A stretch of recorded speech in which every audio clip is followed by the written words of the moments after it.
It was a beautiful picture postcard evening. There were only a few wisps of cloud below us, otherwise the sky was clear and littered with a blaze of stars. To the south, a three-quarter moon was throwing a golden pathway across the calm sea. The air was smooth, giving hardly a judder. It would have been the most perfect evening to enjoy flying, had it not been for the reason for our flight. Lieutenant John Wellham. When Mussolini declared war on Britain on the 10th of June 1940, the Royal Navy's Mediterranean fleet found itself in an extremely vulnerable position. At a stroke, Britain's ability to maintain control over a region vital to its survival was plunged into serious jeopardy. Outnumbered and outgunned, many of Admiral Sir Andrew Cunningham's antiquated ships, impressive though they looked, were clapped out and close to the end of their operational usefulness. The Italians, by contrast, boasted dozens of new and impeccably renovated ships and submarines in a huge fleet, backed up by a large air force with hundreds of very good quality aircraft. Mussolini liked to refer to the Med as Mare Nostrum, our sea, and on paper at least, it was his Royal Navy, not Britain's, that ruled its waves.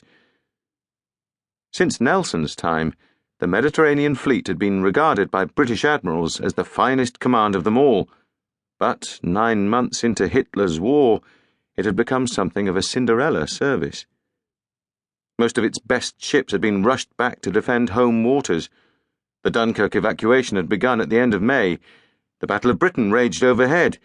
The Atlantic convoys were being sunk in great numbers by German U-boats, and Norway needed help too. What ships could be spared for the Med were past or fast approaching their scrapping date. This might not have mattered had the Mediterranean been a backwater command irrelevant to Britain's war effort, but that was far from the case. Control of the 2,400-mile-long sea was vital to British interests, and it had to be held at all costs. The Mediterranean was the main corridor for all British imperial assets and territories in North Africa, the Middle East, the Far East, and Australasia. The alternative passage from the UK to India, around the Cape of Good Hope, was 4,000 miles longer, which added several more weeks to the journey time. Gibraltar had no airfield at the time, and Malta, the Royal Navy's other major base in the region, lay a short flight from a string of Italian air bases. Over a 2-year period, the tiny island and its British naval base was to be subjected to more than 3,000 bombing raids. There was no other good quality naval base or anchorage in the 6,000 or so miles between Malta and Singapore. The Navy had adopted Alexandria out of necessity rather than choice. The Egyptian port's defences and facilities were poor, and the fleet was vulnerable there. With all her capital ships drawn off for more pressing engagements, by the end of 1939, the once formidable Mediterranean fleet consisted of 3 small cruisers and a few destroyers of World War I vintage. The reinforcements that arrived by the time Mussolini decided that Britain was a spent force ripe for picking off were welcomed, but they brought little more than the appearance of strength.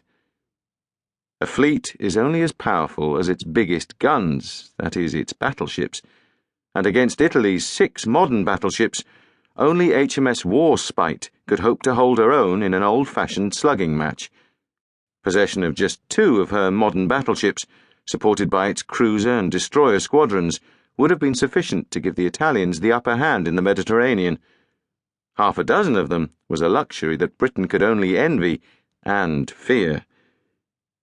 The Royal Navy was also very short of ammunition, and if major repairs were needed to a ship, she would have to return to the UK or make a long, dangerous passage to the United States or Canada. In short, Britain's days in the Med were numbered. Not for 2 centuries had one of Britain's enemies had a better opportunity to defeat a fleet of the fabled Royal Navy in open battle. And yet, the Italians never tried. There were 2 reasons for this.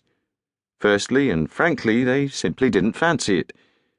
The reputation alone of the Royal Navy was formidable enough to keep the Italian fleet in the safety of its heavily defended bases.